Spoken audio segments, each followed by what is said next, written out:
সম্মানিত উপস্থিতি, মায়েদের জন্য বলি কিছু কথা, এটা তোমরাও মনোযোগ দিয়ে শোনো।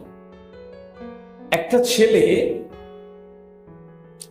ওই 12-14 বছর বয়স হবে, বাড়িতে খেলাধুলা করছিল। হঠাৎ করে কি মনে হলো, মা একটা কাজ বলেছে, তো সেই কাজটা করার পরে সে কিছুক্ষণ পরে এসে কিছু একটা চিরকুটে লিখে মাকে ডেকেছে, বলছে মা মা তুমি একটু শোনো তো এদিকে।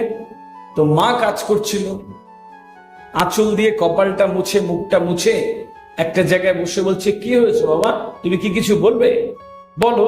বলছে হ্যাঁ মা, আমি তোমাকে কিছু বলবো। তো বলছে বলো। তো ছেলেটা মায়ের হাতে একটা চিরকুট ধরিয়ে দিল, একটা কাগজ। বলছে মা এটা দেখো। মায়ের হাতে দিল, মা সেটা নিয়ে দেখলো ছেলে পাশে বসে আছে। মা পুরোটা পড়বার পরে মায়ের চোখ দিয়ে টপ টপ করে জল পড়ছে। তো বলছে মা পড়েছো এটা? তো বলছে হ্যাঁ বাবা। তো কি পড়েছো মা? মা ওখানে পড়লো, লেখা রয়েছে যে মা তুমি যে আমাকে এটা ওটা দোকানে আনতে পাঠাও, ওই সমস্ত জিনিসপত্র দোকান থেকে কিনে তোমার কাছে এনে দেওয়ার জন্য আমি যে কষ্ট করে যাই, এর জন্য 40 টাকা। তুমি যে আমাকে মশারি টাঙাতে বলো মাঝে মাঝে, এর জন্য 30 টাকা। তুমি যে আমাকে ছাদ থেকে কাপড় টাপড় তুলে আনতে বলো, এর জন্য 50 টাকা। ছোট ভাইকে কোলে করে রেখে দিই, ওই কোলে করে রাখবার জন্য 40 টাকা। তুমি যে আমাকে ফাইফরমাস করো যখন তখন এটা ওটা বলো, এর জন্য সমগ্রভাবে 50 টাকা। এরকম আরো কিছু লেখা, একটা 430 টাকার ফর্দ ধরিয়ে দিচ্ছে। মা দেখে অবাক হচ্ছে, মন খারাপ, চোখ ভেজা আবার। তো বলছে কি হয়েছে মা, কিছু বলো তুমি। তো মা বলছে বাবা আমাকে একটা চিরকুট এনে দেবে। কেন মা? বলছে এনে দাও। তো একটা কাগজ এনে দিল, সাদা কাগজ। তা বলছে মা বাবা একটা কলম এনে দাও আমাকে। তো ছেলে একটা কলম এনে দিল, দিয়ে বলছে বাবা তুমি একটু বসো, আমি কিছু লিখব, তারপরে আমি তোমার এই প্রশ্নের বা এই যে চিরকুটটা দিয়েছো সেই বিষয়ে তোমার সাথে কথা বলবো। যে ঠিক আছে মা, তাই নাও তোমার চিরকুট আর পেন। তো মা চিরকুট আর পেনটা দিয়ে লিখছে যে তোমাকে যে 10 মাস পেটে ধরেছিলাম অসহ্য যন্ত্রণা নিয়ে, সমান সমান বিনা পয়সা। তুমি যখন হয়েছিলে, জন্মাচ্ছিলে, তখন আমি যে 57 ইউনিট ব্যথা পেয়েছিলাম, যে ব্যথা একটি সুস্থ সবল পুরুষ 45 ইউনিট ব্যথা পেলে অজ্ঞান হয়ে মারা যেতে পারে, আর আমি যে 57 ইউনিট ব্যথা পেয়েছিলাম এটা বিনা পয়সা।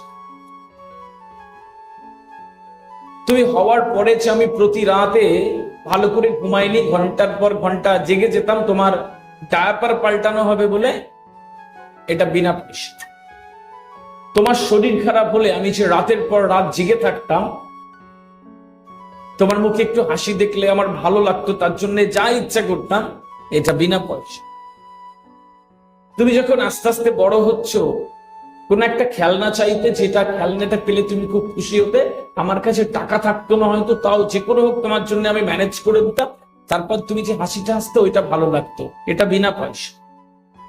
তুমি যখন স্কুলে যাওয়া শুরু করলে, যখন স্কুলে থাকতে আমি কত অনুষ্ঠান বাড়ি যাইনি, শুধু ভালো খাবো বলে, আমার তো এখান থেকে নামতো না, কারণ তুমি স্কুলে থাকতে, সেটাও বিনা পয়সা।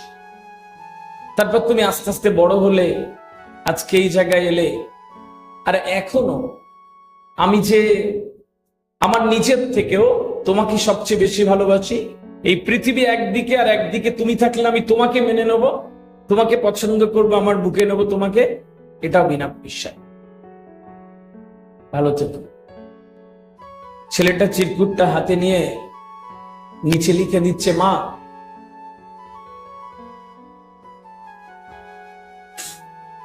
এই ঋণ জীবনে শোধ করা যাবে না, আমি আর কোনোদিন কিচ্ছু বলবো না মা, আমি তোমাকে অনেক ভালোবাসি।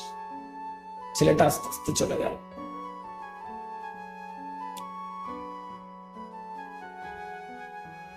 মায়ের ভালোবাসাটা কি কখনো জানাতে হয়, বাবার ভালোবাসাটা কি কখনো জানাতে হয়? যদি না জানে তার প্রতিদানটা কি করে দেয়? কখনো কখনো এভাবে বুঝতে হয় মাকে, এভাবে বুঝতে হয় বাবাকে, কখনো কখনো এই অনুভূতিগুলো বুকের মধ্যে নিতে হয়। আল্লাহ সুবহানাহু ওয়া তাআলা পছন্দ করে, ঈশ্বর পছন্দ করে, এবং এই অনুভূতিগুলোই এক একটা মানুষের উত্তরণের পথকে অনেক বড় দিকে নিয়েছে। একটা মানুষ যখন এত কিছু করে, তার মুখে হাসি দেখাবার জন্য সঠিক দিকে এগোনো কি যায়? ডিয়ার স্টুডেন্টস, এগোচ্ছি আর সঠিক দিকে এগোচ্ছি, এই অনুভূতির জন্য এগোতে হবে। মাকে কখনো অসম্মান করে কথা বলবে না, আর যাই করুক মাকে কখনো অসম্মান করে কথা বলবে না। তুমি কি বোঝো, তুমি কি জানো, কি করেছো আমাদের জন্য, কি করেছো আমার জন্য, কখনো এইসব কথা বলবে না। আজ বলবে, কালকে তোমার সন্তান ঠিক একই কথা তোমাকে ফেরত দেবে। সুতরাং এই জায়গাটা দিয়ে নষ্ট করবে না। আমি এই কথাগুলো এই জন্য বলছি যে এখনকার স্কুল, কলেজ, ইউনিভার্সিটি গুলোতে শুধু বলে পড়ো পড়ো পড়ো, মোরাল এডুকেশন দেওয়া হয় না, নৈতিক এডুকেশন দেওয়া হয় না। আমাদের মতন ভারতীয় উপমহাদেশের কলেজ, ইউনিভার্সিটি গুলোতে এইগুলো শিক্ষা দেওয়া হয় না। এগুলো জানা উচিত, বোঝা উচিত। পৃথিবীর সমস্ত উন্নত দেশে, সমস্ত ডেভেলপ কান্ট্রিজ গুলোতে আলাদা করে মোরাল এডুকেশনের ক্লাস হয়, নৈতিক শিক্ষার ক্লাস হয়। আমরা নিতে পারি না, আমরা হয়তো সেগুলো পাই না, কিন্তু নিজের থেকে বুঝে বোধ দিয়ে অন্তত এটুকু মনে করতে পারি যে আমরা অনেক বড় জায়গায় যেতে পারি। এই জিনিসগুলো মাথায় রেখে দিতে হবে। আমি বিশ্বাস করি যে এইভাবে যদি একটু একটু করে মেনটেন করা যায়, ছোট্ট ছোট্ট পায়ে চলতে চলতে একটা বিরাট বড় জায়গায় যাওয়া যায়।